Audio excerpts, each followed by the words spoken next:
Hey guys, it's Goosebumps Completionist, bringing you another episode review as promised. Today, I'm reviewing Welcome to Dead House. This is a two-parter, I believe, from Season 3, and this is considered a special because R.L. Stine greets you in the first part of the first episode and then exits with you in the closing segment in the second part in the second episode. It's always a treat to see R.L. Stine in the episodes. This one had a VHS release back in the 90s. This is considered one of the classic episodes from the series because it had a VHS release. And it's also based on the original first book of the first Goosebumps series. And, you know, it's a good paying respect for what it is. This episode is a very good episode. I still put it in my top 10 favorite episodes till to this day. Maybe even top 5. I don't know. I haven't got to that point yet, but I know for a fact it's never leaving my top 10 as far as the original series goes. So a little backstory about this episode. It takes place in a town called Dark Falls. A family inherits a house from a dead aunt, told to them that they've inherited it from a realtor from Dark Falls. And the story centers around the family, mainly the two kids, Amanda and Josh. And Amanda and Josh are trying to make do of the new house. Their father's a writer, and he can move place to place. That's why they're so able to move as quick as they did. The house is in need of repair. There's walls with holes in it. The wallpaper's falling off. The paint's chipping off. There's boards everywhere. It looks like it's been condemned at some point. And the kids can't put their finger on it, but they see things wrong in the town. They see that people are very pale. Their dog Petey doesn't like the neighbors or any people of the town. He howls and growls at them, and something doesn't seem right. And Amanda notices some peculiar things along with the house, going on with the house. Josh at first is kind of apprehensive. He's more concerned about Petey and making friends. They meet some neighborhood kids, try to play, but the kids are very weird. They don't want to play in the sunlight. Very bizarre. And that's basically what the first episode in the two-parter is about, setting up the town, setting up the mood. There's a Wednesday Addams looking girl that's in and out of both parts. It's pretty it's pretty much Wednesday Addams. You'll see who I'm talking about if you watch the episode. And it cliffhangs at the end with a creepy storm cellar door scene. The first episode, which carries over to the second part in the second episode, where Petey escapes. The kids go trying to get Petey, and they come across the townspeople in a graveyard, and they realize not everything is as it seems. From the town's history, there was a chemical accident, so the kids put two and two together, figure that these people are somewhat monsters. They run back home. And the horde follows them, and a bunch of creepy things happen. There's a lot of scary imagery towards the last 10 minutes of this episode. Very petrifying stuff for a little, I would say a little kid, so I would definitely recommend this episode to be 9 or over. The climax of the story happens. Tension gets resolved in some way.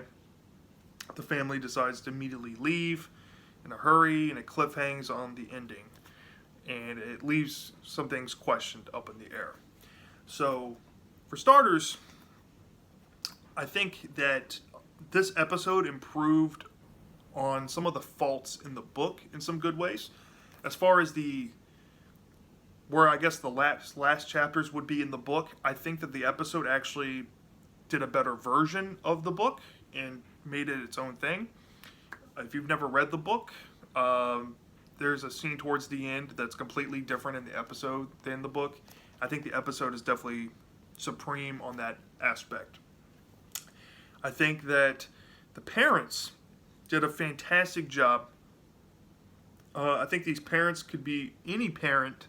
Like these actors could easily be in like a movie like Salem's Lot or some of those old 70s, 80s movies, kind of very reminiscent to Amityville Horror. I got that a lot from this episode. Very Amityville Horror-esque vibe, and I think that's exactly where the inspiration came from. Not quite like it. It has its own little flavor, its own little recipe going on, but I definitely see that in this episode. The effects of makeup were pretty decent for the subject matter of the episode. This episode is a very serious, toned episode. There's nothing comical about this episode. There's nothing really to laugh at. It's literally made to scare you. And that's why I definitely put it up there in the most definitely the top 5 scariest episodes. Like, I would put the 2 Haunted Masks, I would put Werewolf of Fever Swamp and Cry of the Cat along with this episode for visually scary stuff in an episode of Goosebumps, let alone a 2-part. So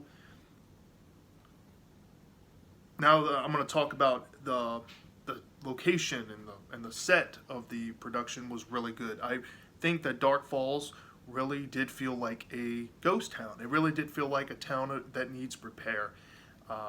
Looks like an accident happened in the town. It literally captured that in all the best ways. There's an iconic scene with the realtor, and there's an iconic line that if you remember the VHS advertisements, this line was always played, and it's still scary till this day to see what happens in that scene. Pretty iconic episode for the most part. Was there anything negative I have to say about this episode?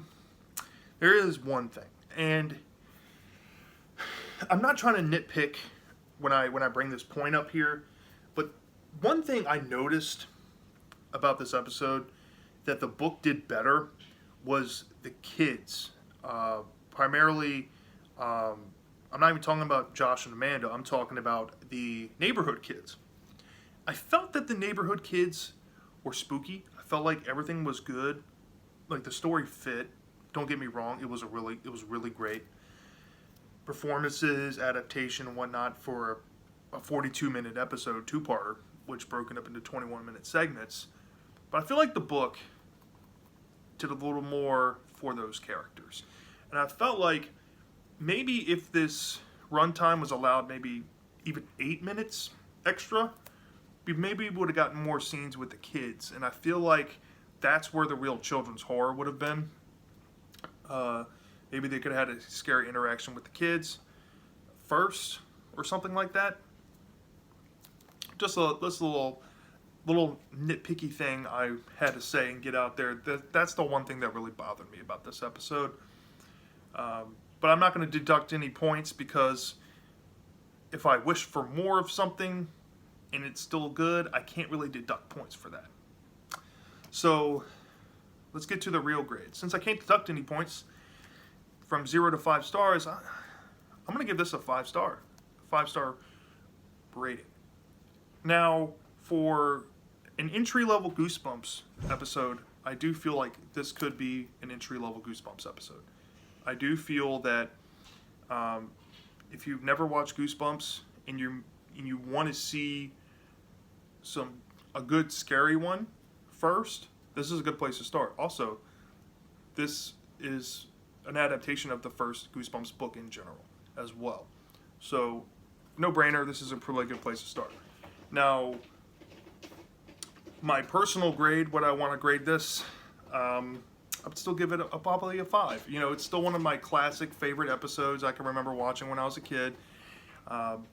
It doesn't take away anything from the lack of the neighborhood kids, and I still love it as much as I did when I was 7 years old or something like that. I had this on VHS tape. This was one that I watched a lot. Like Haunted Mask, Werewolf of Fever Swamp, and Welcome to Dead House were my 3 go-tos, as well as Haunted Mask 2. And it's been my goal to try to get this in DVD form, since I don't have a VHS player. But I did get the sealed version with the bag for the DVD. Now all I need is a VHS, and there you go. Now I do plan on reviewing the book version comparing this at some point. This video is the review of the episode. The video I do next is probably going to be the book, and then I'll make a video comparing the two. So stay tuned for that in the future at some point. All right, so with that being said, yeah, that's my review for Welcome to Dead House TV episode. Let me know what you guys thought in the comment section, and I'll see you next time.